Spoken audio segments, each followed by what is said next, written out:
Hello class, welcome to my YouTube channel. Geography अध्ययन में आपका बहुत बहुत स्वागत है। मैं हूं आपकी टीचर रश्मि सिंह। आज लेके आई हूं आपके लिए ज्योग्राफी की most important MCQ series number 3। 2 series हो चुकी हैं, हम तीसरी सीरीज कराने वाले हैं। आप लोगों को कैसी लगी ये सीरीज़ बताइए, लेकिन आप लोग कमेंट करके नहीं बता रहे हैं कि सीरीज़ कैसी लग रही है। आप लोगों को अच्छी लग रही है या कुछ और करेक्शन करने की ज़रूरत है। क्वेश्चन लगा लेते हैं। 15 क्वेश्चन फर्स्ट सीरीज़ में कराए थे और दूसरी सीरीज़ में भी 15 क्वेश्चन कराए थे। टोटल 30 क्वेश्चन हो गए थे। 15 क्वेश्चन ही हम रोज़ कराते हैं, अल्टरनेट करा रहे हैं, सॉरी। तो पहला क्वेश्चन है, हम कोटेशन से स्टार्ट करते हैं। कोटेशन डाला है, मोटिवेशनल कोटेशन है जो आपको मोटिवेट करेगा। सफल होने के लिए सफलता की इच्छा असफलता के भय से अधिक होनी चाहिए। अगर आपको सफल होना है तो आप सोचो ही नहीं कि हम असफल भी हो सकते हैं। अगर आप ये बार बार सोच रहे हैं कि हम असफल हो गए, पता नहीं हमें सक्सेस मिलेगी नहीं, तो आपकी चाह कम है, क्योंकि आप सफल नहीं हो रहे हैं, सफलता के बारे में नहीं सोच रहे हैं। अब हम मोस्टली यही सोच रहे हैं कि हम कहीं असफल हो गए तो भय किसका ज़्यादा है? असफल का। इसलिए हमेशा सफल वही होता है जो रिस्क लेता है और ये सोचना छोड़ देता है कि क्या होगा क्या नहीं, अपना 100% देना है। चलते हैं अपने पहले क्वेश्चन पे। पहला क्वेश्चन है 31। पूर्ववर्ती अपवाह का उदाहरण है। सिंधु, ब्रह्मपुत्र। पहला सिंधु, दूसरा सतलज, तीसरा ब्रह्मपुत्र, चौथा रावी। पूर्ववर्ती अपवाह का उदाहरण है। कूट दिया है A 1 और 4, B 2 और 4, C 3 और 4, D 1 2 और 3। पूर्ववर्ती अपवाह का उदाहरण है। पहले आपको ये बताते चलें कि पूर्ववर्ती होता क्या है। जो नदियाँ हिमालय के उत्थान से पहले बह रही थीं और वो लगातार अपने मार्ग पे ही बहती रही हैं, हिमालय के उत्थान के बाद भी हिमालय के सभी श्रेणियों को काटकर अपना रास्ता बनाकर बह रही हैं, वो पूर्ववर्ती अपवाह का उदाहरण है। इनमें क्या है? आंसर बताइए क्या होगा?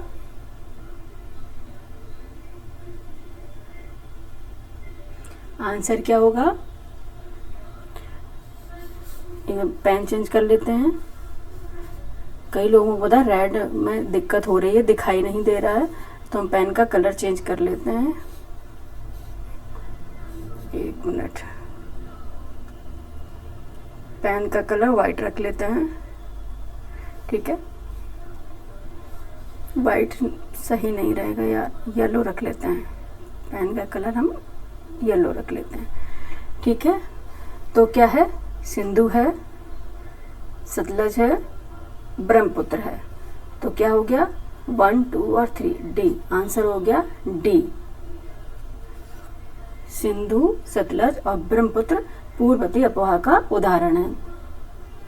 तो मैप में हमने लगाया है।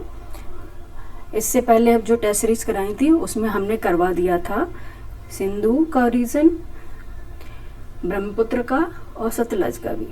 ये देखिए, यहाँ तिब्बत के मानसरोवर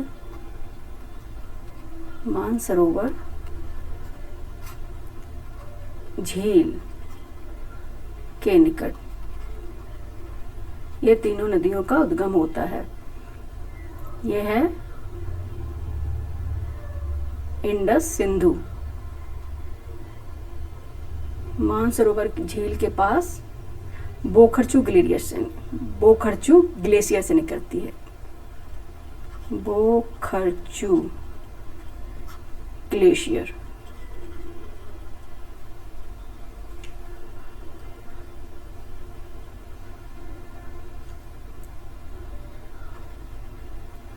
ग्लेशियर से निकलती है। किससे निकलती है? बोखरचू। यार येलो में तो बिल्कुल नहीं दिख रहा है, चलो मैप में देख लेते हैं, फिर बाद में चेंज करेंगे। बोखरचू ग्लेशियर से निकलती है। कौन सी? Indus river, Indus, Sindhu. और यहाँ देख लेते हैं ये सतलज,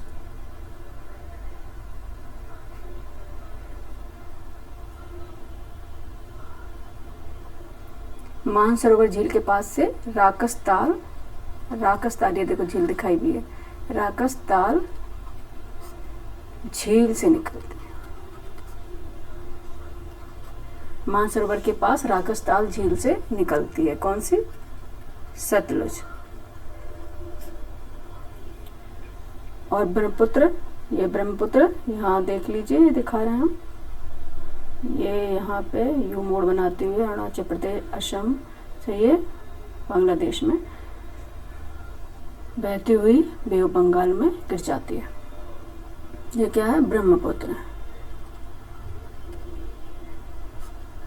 ये मानसरोवर, तिब्बत के मानसरोवर झील के पास चेमायुंगदुंग ग्लेशियर से निकलती है। कौन सा? चेमायुंगदुंग ग्लेशियर।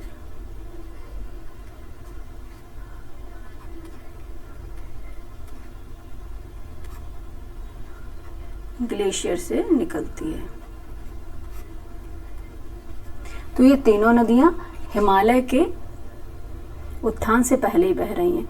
हिमालय को काटकर ये लगातार अपना रास्ता बनाए हुए बहती हैं, इसीलिए पूर्ववर्ती नदियों का उदाहरण है। क्वेश्चन नंबर 2 पे चलते हैं।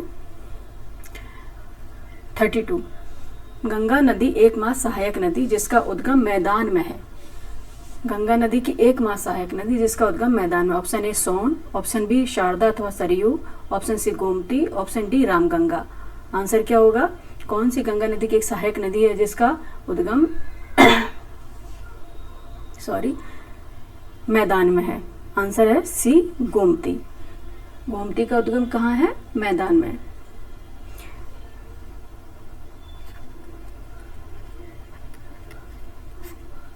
गोमती गोमत ताल से, कहाँ से निकलती है गोमती? Sorry, 1 minute.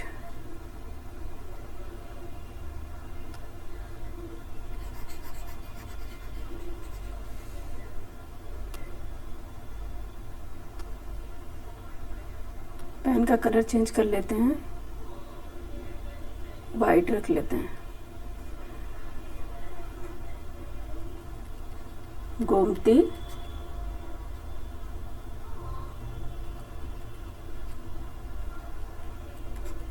गोमत ताल, इसे फुलहर झील के नाम से आप लोग जानते हैं। फुलर झील, फुलर झील, गोमत ताल, फुलर झील, जिला पीलीभीत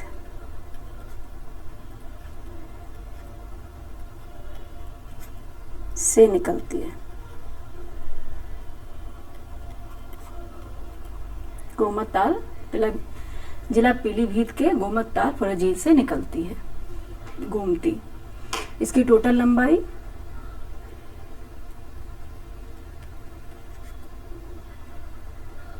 960 किलोमीटर। यह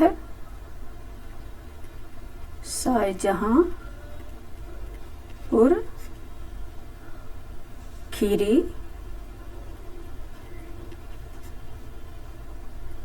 सीतापुर, लखनऊ, सुल्तानपुर,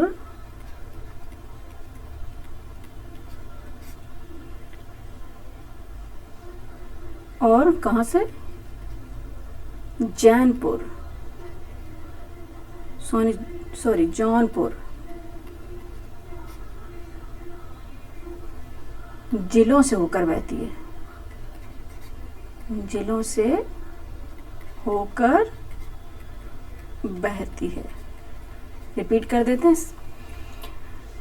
गोमती शाहजहांपुर, खीरी, सीतापुर, लखनऊ, सुल्तानपुर और जौनपुर जिलों से होकर बहती है। और गाजीपुर के निकट गंगा नदी में मिल जाती है। गाजीपुर के निकट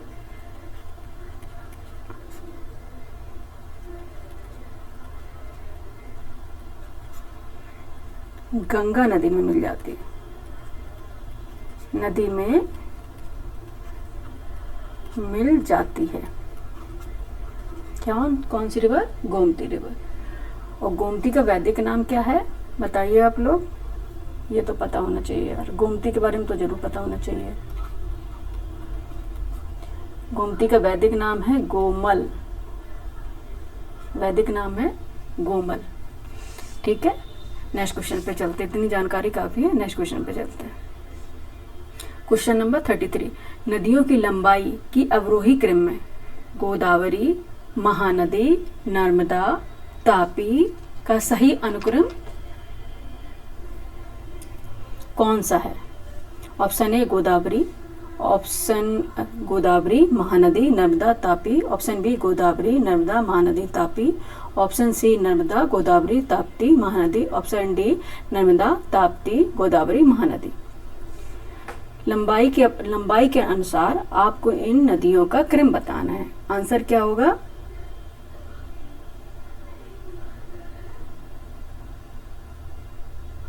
आंसर क्या होगा?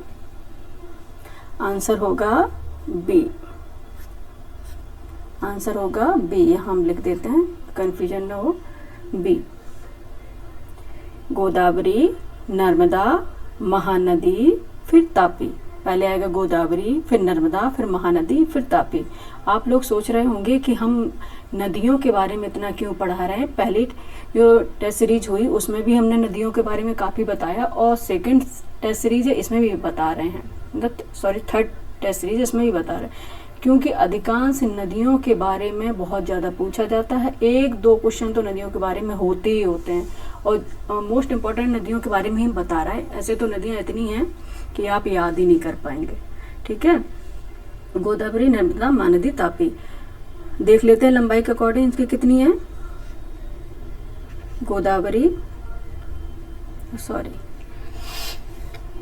एक पेन टेबलेट यहाँ रख लेते हैं।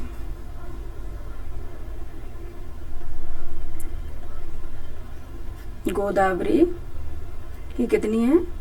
1465 किलोमीटर। ठीक है, नर्मदा की कितनी है? 1312 किलोमीटर। महानदी की कितनी है? 858 किलोमीटर। ठीक है, और ताप्ती यानी तापी की कितनी है? 724 किलोमीटर। अब हम इसे अरेंज कर लेते हैं। तो पहले गोदावरी होगी, दूसरे पे नर्मदा होगा, सॉरी नर्मदा होगी, तीसरे पे महानदी होगी, और फोर्थ पे ताप्ती होगी। ठीक है, नेक्स्ट क्वेश्चन पे चलते हैं। प्रायद्वीपीय भारत में पूर्व दिशा में बहने वाली नदियों का उत्तर से दक्षिण का सही क्रम क्या है? उत्तर से दक्षिण, सॉरी ये थोड़ा गलत लिख गया है एस्पिरेंट। दक्षिण का सही अनुक्रम है। प्रायद्वीप भारत में पूर्व दिशा में बहने वाली नदियों का उत्तर से दक्षिण का सही क्रम क्या है? ऑप्शन ए स्वर्णरेखा, महानदी, गोदावरी, कृष्णा, पेन्नार, कावेरी और बह गई। ऑप्शन बी स्वर्णरेखा, महानदी, कृष्णा, गोदावरी, कावेरी, बह गई और पेन्नार। ऑप्शन सी महानदी, स्वर्णरेखा, कृष्णा, गोदावरी, कावेरी, बह गई और पेन्नार। ऑप्शन डी महानदी, स्वर्णरेखा, गोदावरी, कावेरी, पेन्नार और बह गई। आंसर क्या होगा? आंसर क्या होगा?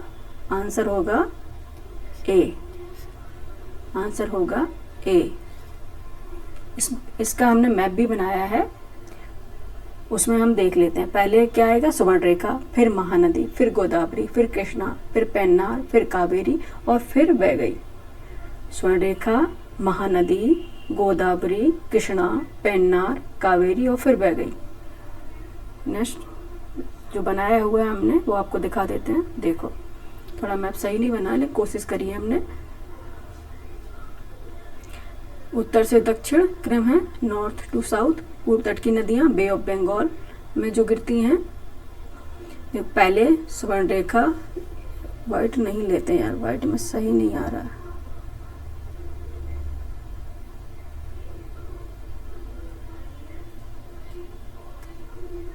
ठीक है, पहले स्वर्ण रेखा, वैतरणी, ब्राह्मणी, महानदी, गोदावरी, कृष्णा, पेन्नार, कावेरी, वैगई और ताम्रपर्णी। एक बार रिपीट कर देते हैं, स्वर्ण रेखा, वैतरणी, ब्राह्मणी, महानदी, गोदावरी, कृष्णा, पेन्नार, कावेरी, वैगई, ताम्रपर्णी।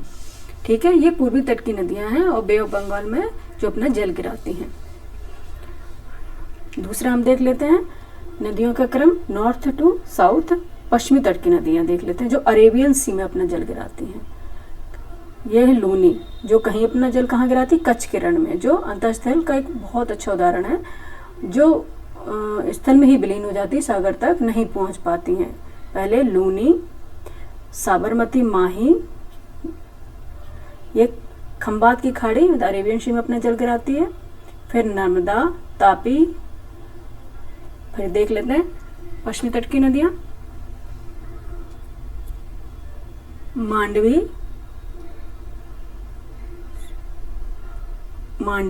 ज्वारी, ये गोवा की नदियां हैं जो गोवा में प्रवाहित होती हैं। मांडवी, ज्वारी, सरवती, गंगावेली, ये कहाँ की हैं, कर्नाटक की हैं। फिर भरतपुजा, पेरियार और पंबा, ये केरल की हैं। भरतपुजा, पेरियार, पंबा। पंबा नदी को केरल की गंगा भी कहते हैं, केरल की गंगा बोलते हैं किसको, पंबा नदी को। एक बार और रिपीट कर देते हैं, लूनी कच्छ के रण में, Sabarmati, Mahi, Khambhat, bay of Khambhat, gulf of Khambhat, और मांडवी और ज्वारी गोवा, शरावती, गंगावेली ये कर्नाटक की हैं, और मांडवी, ज्वारी गोवा की हैं जो अरेबियन सी में अपना जल गिराती हैं। और भरतपुजा, पेरियार, पंबा नदी केरल की हैं जो अरेबियन सी में अपना जल गिराती हैं। वो पश्चिमी तट की नदियां हैं। ठीक है, ये लोग आप इसका स्क्रीनशॉट ले लीजिएगा और याद कर लीजिएगा। नेक्स्ट क्वेश्चन पे चलते हैं। निम्नलिखित कथनों में से कौन सा एक सही नहीं है, पूछा क्या क्या सही नहीं है। ऑप्शन ए, महानदी का उद्गम छत्तीसगढ़ के पठार से होता है। ठीक है। ऑप्शन बी, गोदावरी का उद्गम महाराष्ट्र से होता है। ठीक है। ऑप्शन सी, कावेरी नदी का उद्गम आंध्र प्रदेश में होता है। ऑप्शन डी, ताप्ती नदी का उद्गम मध्य प्रदेश से होता है। आपको इसमें वो बताना है जो सही नहीं है, कौन सा जो सही नहीं है। महानदी का उद्गम छत्तीसगढ़ के पठार से होता है, सही है। महानदी का उद्गम छत्तीसगढ़ के पठार से होता है, सही है।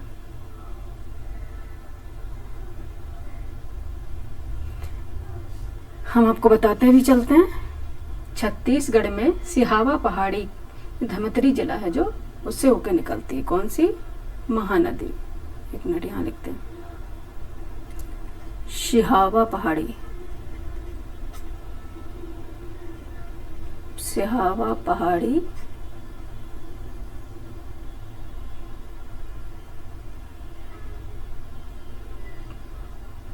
कौन जिला, कौन सा? धमतरी जिला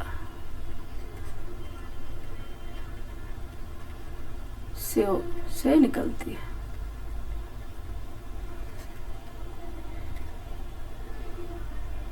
लंबाई कितनी है? 858 किलोमीटर। अभी शायद बताया भी था, 858 किलोमीटर। ठीक है। गोदावरी का उद्गम महाराष्ट्र से होता है, ये भी सही है। यह महाराष्ट्र के मुंबई के निकट नासिक में त्र्यंबकेश्वर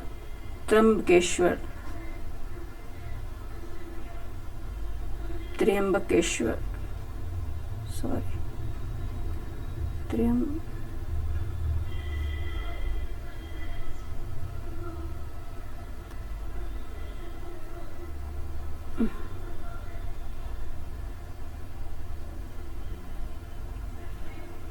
गोदावरी कहाँ से निकलती है? महाराष्ट्र से मुंबई के निकट नासिक में त्र्यंबकेश्वर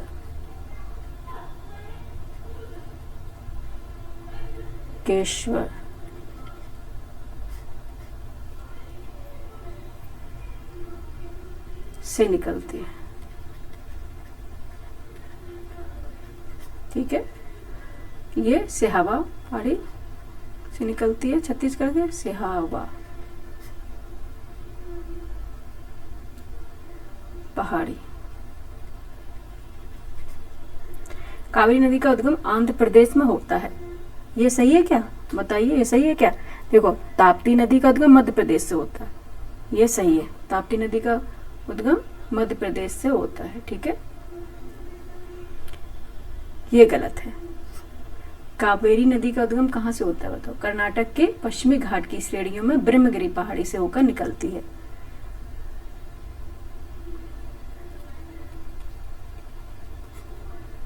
कर्नाटक के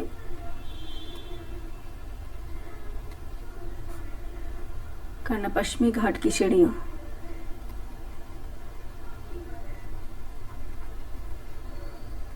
में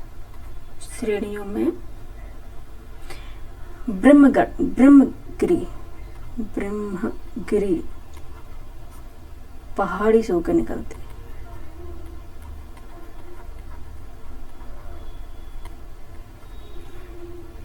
कर्नाटक के पश्चिमी घाट की श्रेणियों में ब्रह्मगिरी पहाड़ी से निकलती है कौन सी? कावेरी नदी।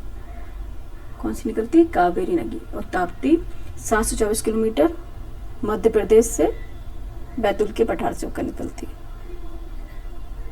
भ्रंश घाटी से होकर बहती है। किसमें होकर बहती है? भ्रंश घाटी, सॉरी हाँ बिल्कुल जगह नहीं है यहाँ, भ्रंश घाटी में प्रवाहित होती है।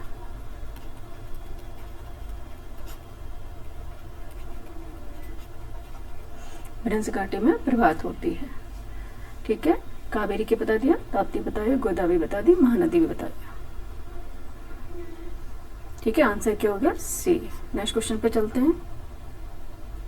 36 सूची फर्स्ट को सूची सेकंड के साथ सुमेलित कीजिए। सूची फर्स्ट, सूची सेकंड। नदी दिए गंगा, गोदावरी, कृष्णा, यमुना। सहायक नदियां भीमा, केन, मंजरा और सोन। आओ सुमेलित कर लेते हैं हम लोग। गंगा की है सोन, गंगा की सोन, गोदावरी मांजरा या मंजीरा भी इसका लिखा है, कहीं कहीं मंजीरा भी दिया है।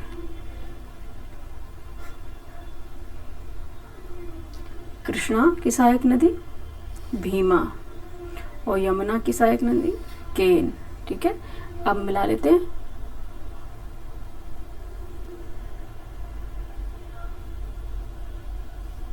सर मिसमैच हो रहा, कहीं शायद ऑप्शन नहीं दिया है, ठीक है। मैं बता ही दिया, ये शायद गलत लिखे हुए हैं, आप लोग देख लेना या हम लिख दे रहे हैं।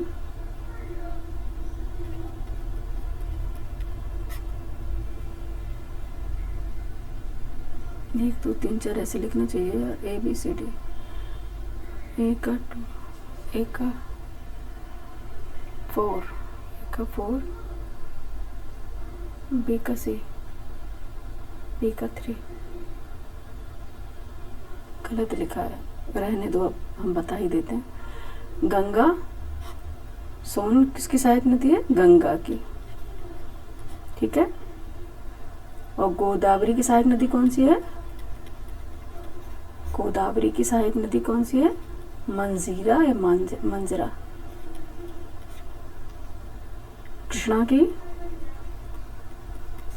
कृष्णा की भीमा और यमुना की कौन सी है? केन। और यमुना की कौन कौन सी और है सहायक नदी? केन, बेतवा, चंबल,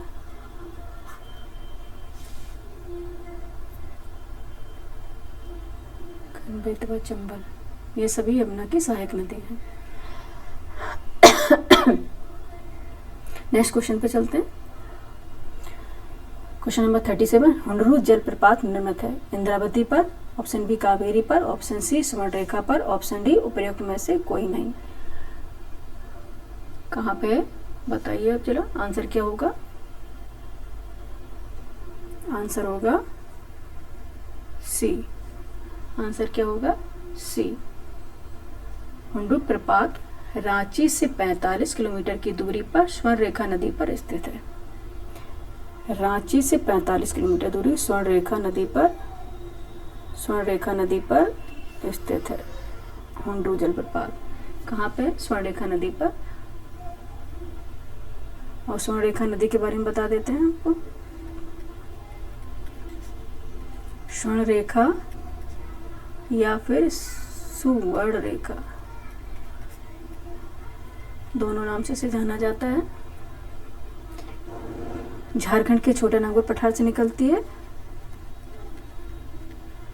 झारखंड के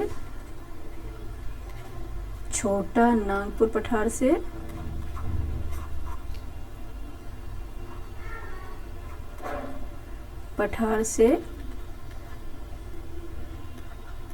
निकलती है।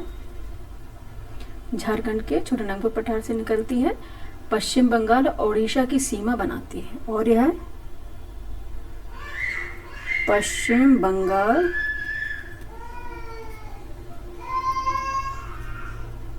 उड़ीसा की सीमा भी बनाती है।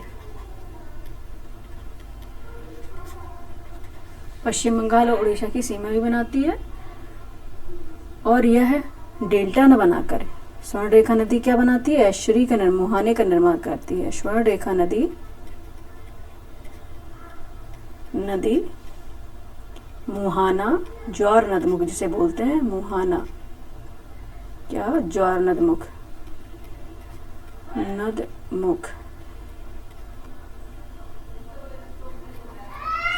एस्चुरी का फॉर्मेशन करती है।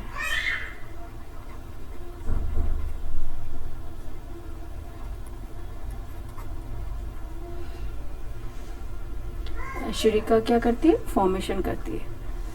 और यह पश्चिम बंगाल, उड़ीसा और झारखंड तीनों राज्यों में होकर बहती है।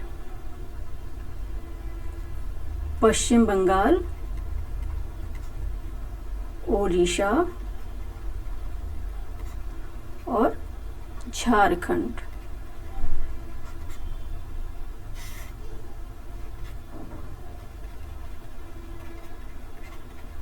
होकर बहती है। कहाँ? ये छोटा नागपुर पठार झारखंड और पश्चिम बंगाल उड़ीसा की सीमा बनाती है। और यह एस्चुरी का भी निर्माण करती है। और हुंडू जलप्रपात स्वर्णरेखा नदी पर ही स्थित है। और इसकी लेंथ क्या है? लेंथ बता देते हैं। लेंथ तो पूछी जाती है, कभी सुमेलित करने के लिए बोल देते हैं, इसलिए हम इस पे ज़्यादा जोर दे रहे हैं। लेंथ है 395 किलोमीटर। 395 किलोमीटर लेंथ क्या? 395 किलोमीटर। 395 किलोमीटर, ठीक है। इसे स्वर्ण रेखा क्यों कहते हैं? सोना, गोल्ड, सोना पाए जाने के कारण इस नदी में सोना पाया जाता है,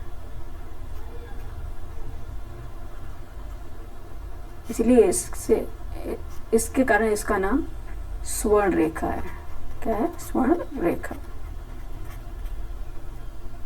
सॉरी, क्या हुआ? चलो कोई नहीं, बता दिया। आगे चलते हैं क्वेश्चन पे। नहीं, ये ठीक है, इसका नाम स्वर्ण रेखा है। नेक्स्ट क्वेश्चन पे चलते हैं। 38 किस नदी पर शिव समुद्रम जलप्रपात अवस्थित है?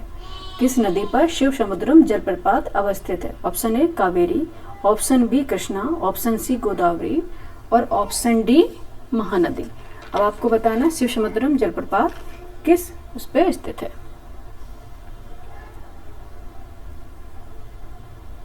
ऑप्शन है कावेरी। शिव समुद्र जलप्रपात कावेरी नदी, फैंस क्या दिक्कत कर रहा है, कावेरी नदी पर स्थित है, ठीक है। और कावेरी का उद्गम बता ही दिया था, ब्रह्मगिरी की पहाड़ी, कर्नाटक के पश्चिमी घाट के ब्रह्मगिरी की पहाड़ी से, ब्रह्मगिरी की पहाड़ियों से निकलती, पहाड़ियों की पर्वत श्रृंखलाओं से होकर निकलती है शिव समुद्र। और कावेरी को दक्षिण की गंगा ही बोलते हैं, ठीक है। नेक्स्ट क्वेश्चन पे चलते हैं, इसमें कुछ बताने लायक है नहीं, नेक्स्ट क्वेश्चन पे चलते हैं। वायु दाब सबसे कम होता है, वायु दाब सबसे कम होता है शीत ऋतु में, ऑप्शन बी वसंत ऋतु में, ऑप्शन सी शरद ऋतु में, ऑप्शन डी ग्रीष्म ऋतु में। आपको बताना है वायु दाब सबसे कम कब होता है। आंसर हो जाएगा ग्रीष्म ऋतु में। थोड़ा स्पीड बढ़ाते हैं, नहीं बहुत लंबा वीडियो बन जाता है। ग्रीष्म ऋतु में, ग्रीष्म ऋतु में टेम्परेचर के कारण, ग्रीष्म ऋतु में टेम्परेचर के कारण, टेम्परेचर बहुत ज़्यादा होता है ग्रीष्म ऋतु में। ये देखो सन बना दिया हमने, टेम्परेचर बहुत ज़्यादा होता है। टेम्परेचर के कारण हवाएं गर्म होकर, हवाएं गर्म होकर फैलती हैं। हवाएं गर्म होकर क्या है, फैलती हैं। जब हवाएं गर्म होकर फैलती हैं तो ये हवाएं ऊपर की ओर उठती हैं,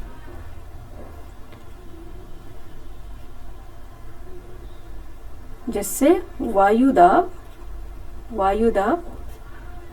कम हो जाता है। वायु दाब, जब ग्रीष्म ऋतु में टेम्परेचर ज़्यादा होता है तो हवाएं गर्म होती हैं, गर्म होकर फैलती हैं, फैलकर जब ऊपर जाती हैं तो प्रेशर कम होगा, इसलिए ग्रीष्म ऋतु में वायु दाब सबसे कम होता है। नेक्स्ट क्वेश्चन पे चलते हैं। नेक्स्ट क्वेश्चन है 40। भारत के किस भाग में सर्वाधिक दैनिक तापांतर पाया जाता है। आपको बताना है भारत के किस भाग में सर्वाधिक दैनिक तापांतर पाया जाता है। ऑप्शन ए पूर्वी तटीय प्रदेश में, ऑप्शन बी छत्तीसगढ़ के मैदान के आंतरिक क्षेत्रों में, ऑप्शन सी अंडमान द्वीपों में, थोड़ा मिस्टेक लिखा, अंडमान आइलैंड में, इंग्लिश में बता देते हैं, ऑप्शन डी राजस्थान के मरुस्थलीय क्षेत्रों में। आंसर क्या होगा, आंसर होगा डी, राजस्थान के मरुस्थलीय क्षेत्रों में। ऐसा क्यों होता है,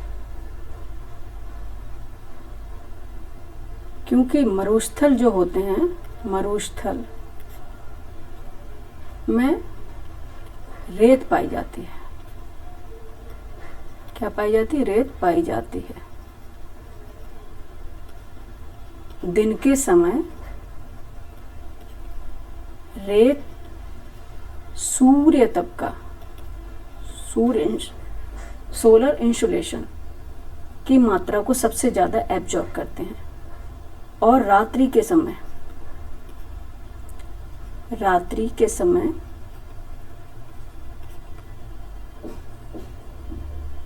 पार्थिव विकिरण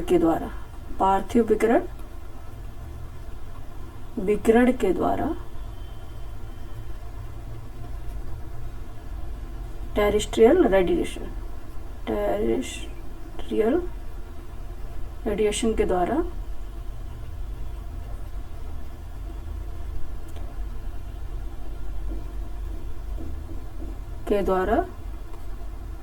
उसका उत्सर्जन भी उतना ज़्यादा कर देते हैं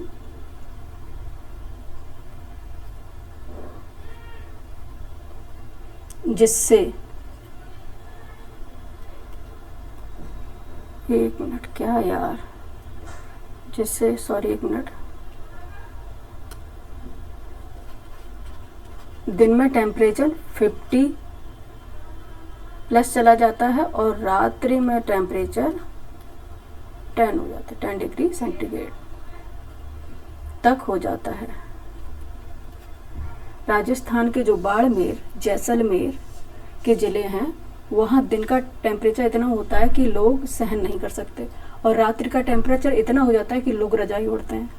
तो यह क्या है, दैनिक तापांतर का एक उदाहरण है। नेक्स्ट क्वेश्चन पे चलते हैं। समझ में आ गया ना?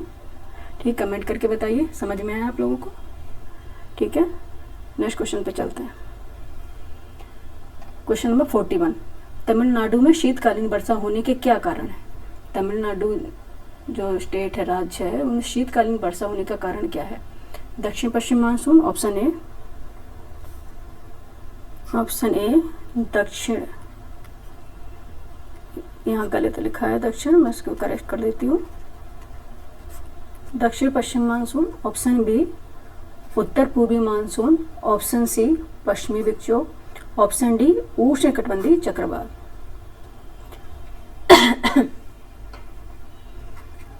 उष्ण कटिबंधीय चक्रवात।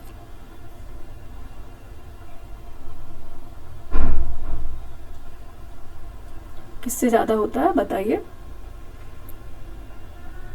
उत्तरी पूर्वी। आंसर क्या होगा इसका? उत्तर पूर्वी मानसून। सॉरी, हमने सभी में टिक लगा दी है, तो हम इसे करेंगे नहीं तो लोग कंफ्यूज हो जाएंगे।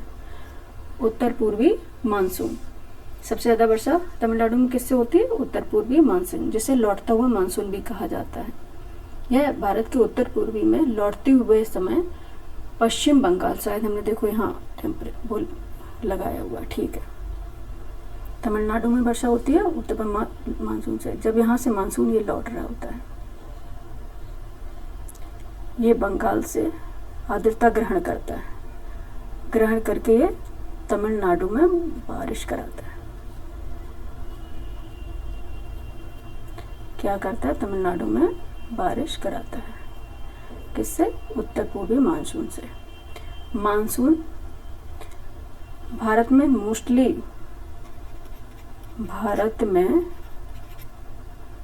75% वर्षा दक्षिणी पश्चिमी मानसून से होती है। दक्षिण पश्चिम मानसून से होता है।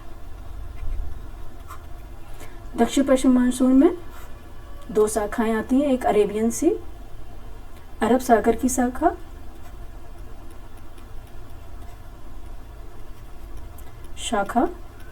और दूसरी है बंगाल की शाखा, बे ऑफ बंगाल।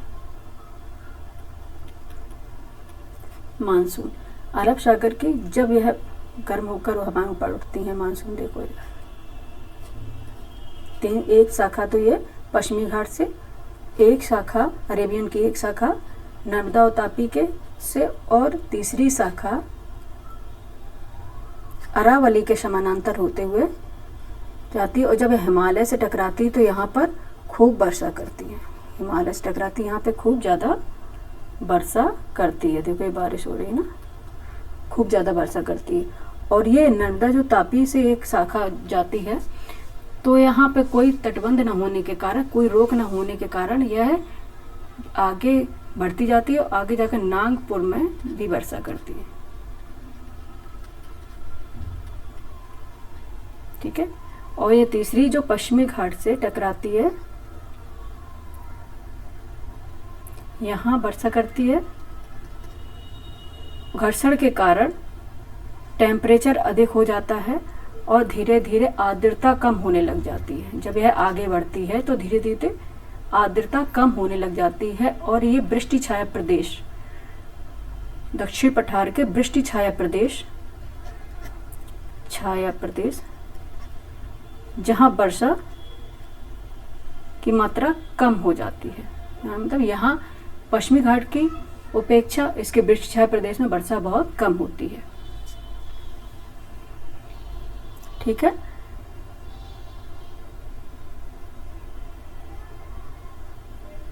तो क्वेश्चन क्या था? क्वेश्चन ही भूल गए। तमिलनाडु में शीतकालीन वर्षा होने के कारण क्या है? उत्तर पूर्वी मानसून। नेक्स्ट क्वेश्चन पे चलते हैं।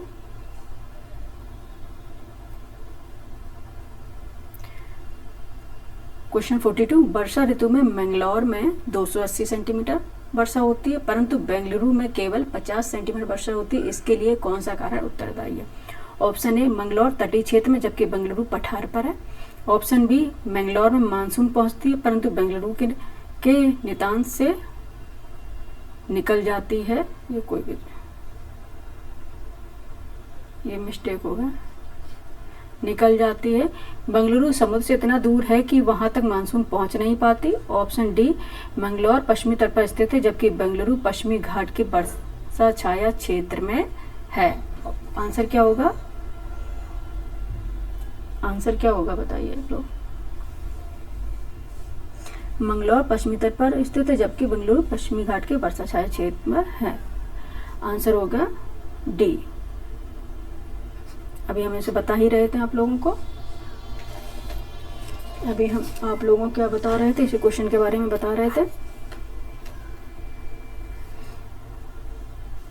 अच्छा,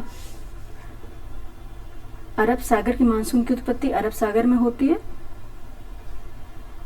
जब ये भारत के तट पर पहुंचती है तो क्या 3 शाखाओं में विभाजित हो जाती है। पहली शाखा पश्चिमी घाट की टकराकर पश्चिमी तटीय मैदान में 250 सेंटीमीटर से अधिक वर्षा करती है, और पश्चिमी घाट को पार करने के बाद जब यह नीचे उतरती है तब इसका तापमान बढ़ जाता है। देखो मैप में देखते हैं, नीचे उतरती है तो इसका तापमान बढ़ जाता है और इसकी आर्द्रता में कमी आ जाती है, आर्द्रता में कमी आ जाती है। इससे दक्षिण पठार के वृष्टि छाया रेन शैडो एरिया में बहुत ही कम वर्षा होती है।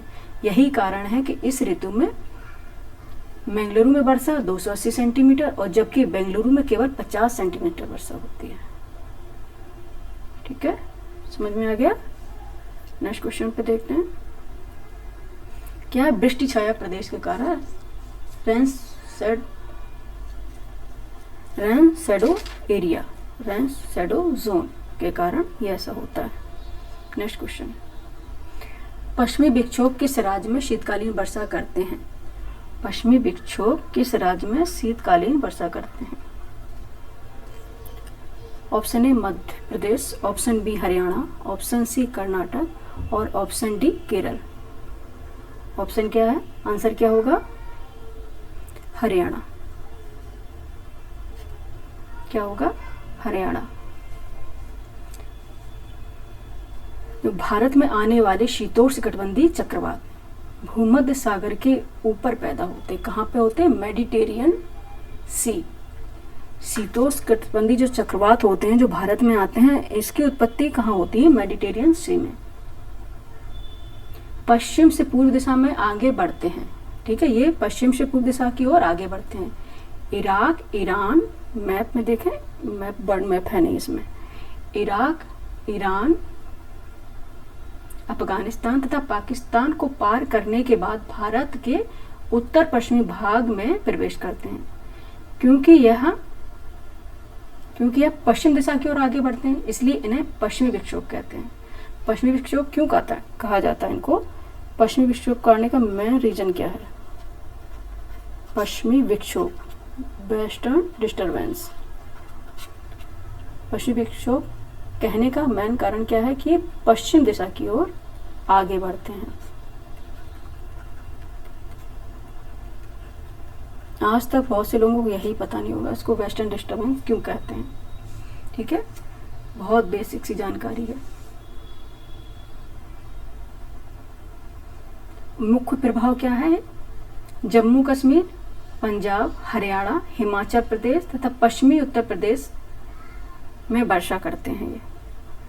क्योंकि उत्तर पश्चिम रीजन में कौन सा राज्य पड़ता है, हरियाणा, और ये कर्नाटक, केरल, मध्य प्रदेश तो मध्य में है और कर्नाटक, केरल क्या है, कोस्टल स्टेट है। तो हरियाणा में मोस्टली वर्षा करते हैं। कभी कभी रेयर ये ऐसा होता है जब ये बिहार, असम तथा अरुणाचल प्रदेश के मौसम को भी प्रभावित करते हैं।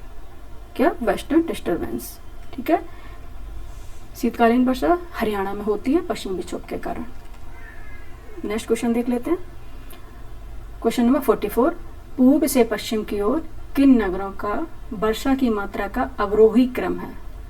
अवरोही क्रम मतलब डिसेंडिंग ऑर्डर में आपको बताना है।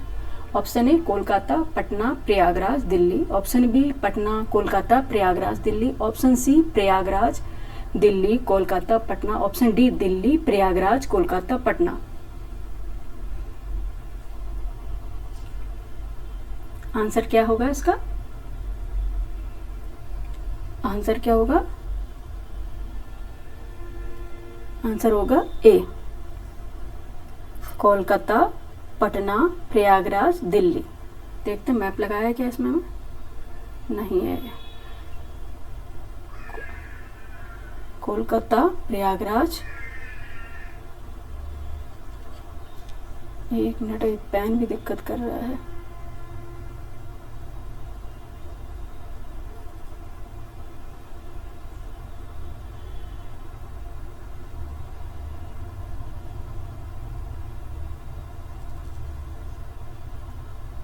थोड़ा समझाने के लिए बता दे रहे हैं। जब मानसून, दक्षिण पश्चिमी मानसून आगे बढ़ता है, देखो बे ऑफ बंगाल,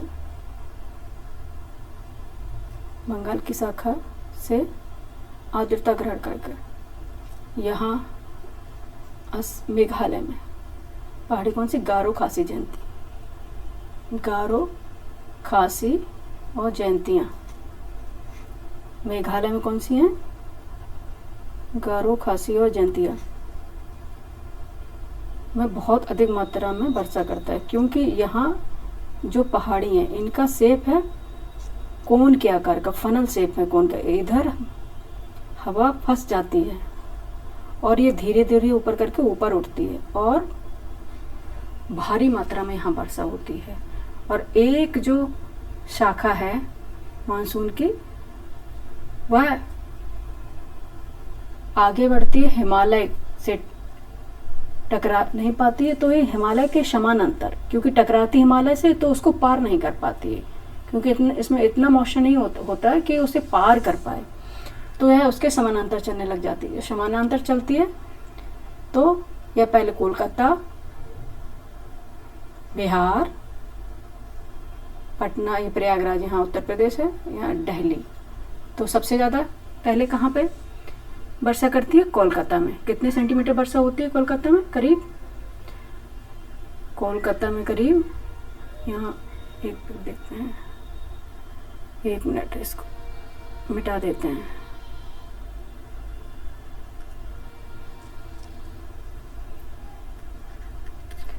कोलकाता में सर्वाधिक वर्षा करती है। पूर्व पश्चिम की ओर के नगर वर्षा की मात्रा के अनुसार है 119 सेंटीमीटर वर्षा। ठीक है। पटना में 105 सेंटीमीटर। देखिए वर्षा की मात्रा लगातार घट रही है ना, क्योंकि इनमें आर्द्रता लगातार घट जाती है। प्रयागराज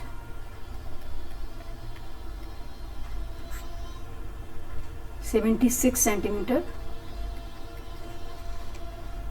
और दिल्ली में वर्षा की मात्रा सबसे कम हो जाती है 56 सेंटीमीटर। ठीक है। कोलकाता, पटना, प्रयागराज, दिल्ली, ऑप्शन होगा ए। ठीक है। नेक्स्ट क्वेश्चन पे चलते हैं। लास्ट क्वेश्चन है हमारा ये 45। किस पहाड़ी श्रृंखला में न्यूनतम वर्षा होती है? किस पहाड़ी श्रृंखला में न्यूनतम वर्षा होती है? Option A Shivalik, option B Aravali, option C Garo, option D पश्चिमी घाट।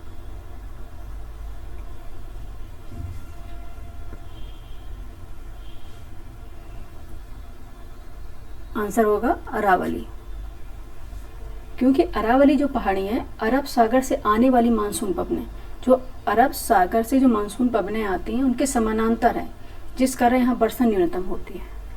अरब सागर से आने वाली, एक मिनट,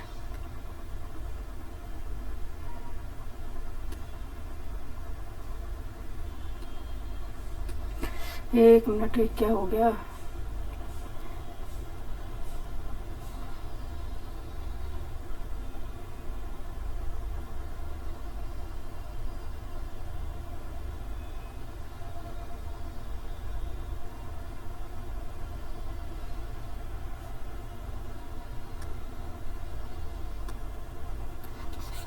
थोड़ा पेशेंस रखना आप लोग।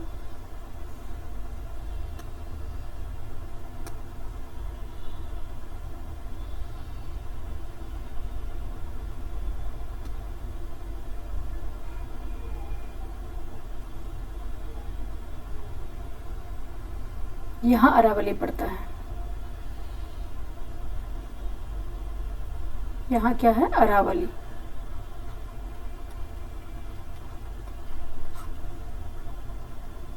अरावली क्या है? अवशिष्ट पर्वत है, अवशिष्ट पर्वत है।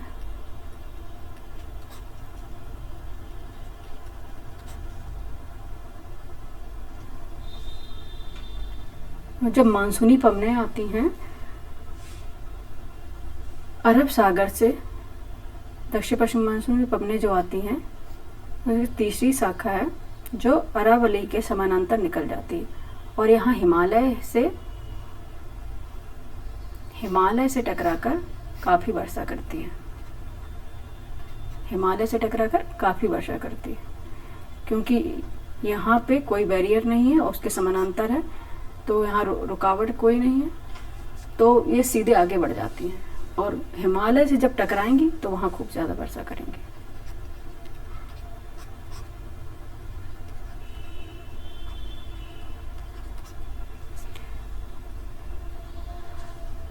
अरावली राजस्थान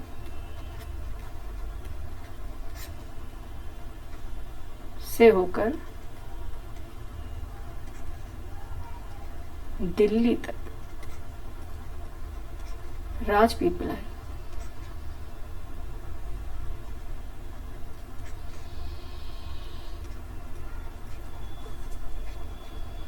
अरे राजस्थान को दिल्ली तक फैला है।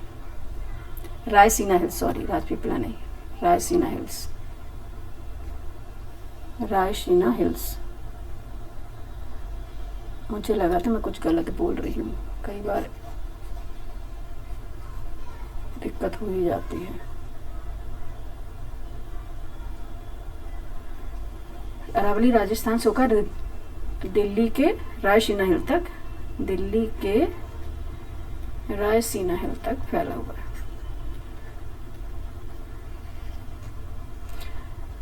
राष्ट्रपति भवन कहाँ बना हुआ, ये तो मोस्टली सबको ही जानता है, क्वेश्चन बहुत इजी है। रायसीना हिल,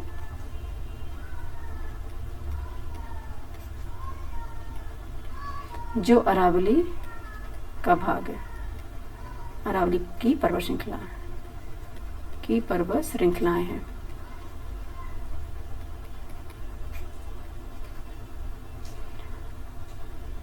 इसका काफी अपर्दन हो चुका है।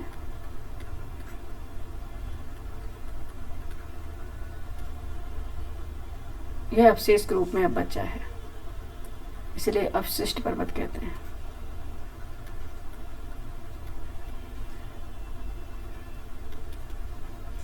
इसलिए क्या अरावली को अवशिष्ट पर्वत कहते हैं। तो आंसर हो गया बी। यहाँ पे हमारे क्वेश्चन कंप्लीट हुए, 15 क्वेश्चन कंप्लीट हुए। नेक्स्ट 15 क्वेश्चन लेकर परसों हम आएंगे, अल्टरनेट कराते हैं, क्योंकि हमने आपको बताया था कि हमारा बड़ा बिजी शेड्यूल है, तो रोज़ तो हम क्वेश्चन नहीं करा सकते हैं। आप लोग बताएं आपको ये क्वेश्चन कैसे लग रहे हैं, अच्छे लग रहे हैं, अच्छे लग रहे हैं तो लाइक कीजिए, सब्सक्राइब कीजिए। अच्छे लग रहे हैं तो लाइक कीजिए, कमेंट भी कीजिए। प्लीज़ बताइए क्वेश्चन कैसे हैं, अच्छे हैं, इनमें इम्प्रूवमेंट करने की ज़रूरत है, इन्हांस करने की ज़रूरत है, या कुछ और इम्प्रूवमेंट करना है, तो कमेंट करके बताएंगे, तभी तो हमें पता चलेगा क्वेश्चन कैसे हैं। ठीक है, बहुत मेहनत करते हैं, रात में पीपीटी जाके बनाते हैं, तब जाके क्वेश्चन आपके सामने ला पाते हैं। तो प्लीज़ हमारे चैनल को लाइक कीजिए, सब्सक्राइब कीजिए और शेयर कीजिए। ठीक है, मिलते हैं नए टेस्ट सीरीज़ के साथ। तब तक के लिए जहाँ भी रहें मस्त रहें, स्वस्थ रहें और व्यस्त रहें, पढ़ते रहें, क्योंकि एग्ज़ाम के बहुत दिन शेष नहीं हैं, बहुत कम ही दिन शेष बचे हुए हैं। ठीक है, थैंक यू फॉर वॉचिंग।